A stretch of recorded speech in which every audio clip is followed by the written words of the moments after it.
வணக்கம். டிபிஸ் ஹனிலிருந்து ஜோஸ்பின்.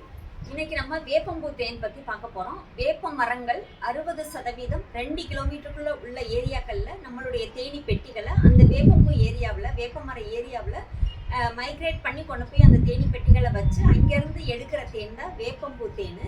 இந்த தேன் வந்து குழந்தைங்கள்லேருந்து பெரியவங்க வர எல்லாருமே சாப்பிடலாம். இது பூச்சிக்கடி மற்ற அந்த கிருமி நாசினி, கிருமி எதிர்ப்பு சக்தி, அதாவது கிருமிகள் அழிக்கக்கூடிய தன்மை உண்டு. குழந்தைங்களுக்கு வயிற்று வலி, பூச்சிக்கடி அந்த மாதிரி இருந்ததுன்னா டெய்லி வெதுவெதுப்பான தண்ணியில் இந்த வேப்பம்பூ தேனை கொஞ்சம் கலந்து கொடுத்தோம்னா நல்ல ஆரோக்கியமாக இருப்பாங்க. பல்லுக்கு உறுதி, எலும்புக்கு உறுதி, நம்மளுடைய ரத்தத்தை சுத்தப்படுத்தி ரத்த ஓட்டத்தை சீராக்கக்கூடிய தன்மை, ஜீரணத்தை உண்டாக்கக்கூடிய தன்மை எல்லாமே இந்த வேப்பம்பூ தேனுக்கு உண்டு.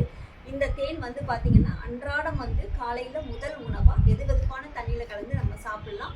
எதிர்ப்பு சக்தி அதிகமாகும், ஆயுள் கூடும், அதே மாதிரி நரம்பு சம்மந்தப்பட்ட நோய்கள் எதுவும் வராது. இது அன்றாடம் காலையில் முதல் உணவாக இந்த வேப்பம்பூ தேனை குழந்தைங்கள்லேருந்து பெரியவங்க வரை எல்லாருமே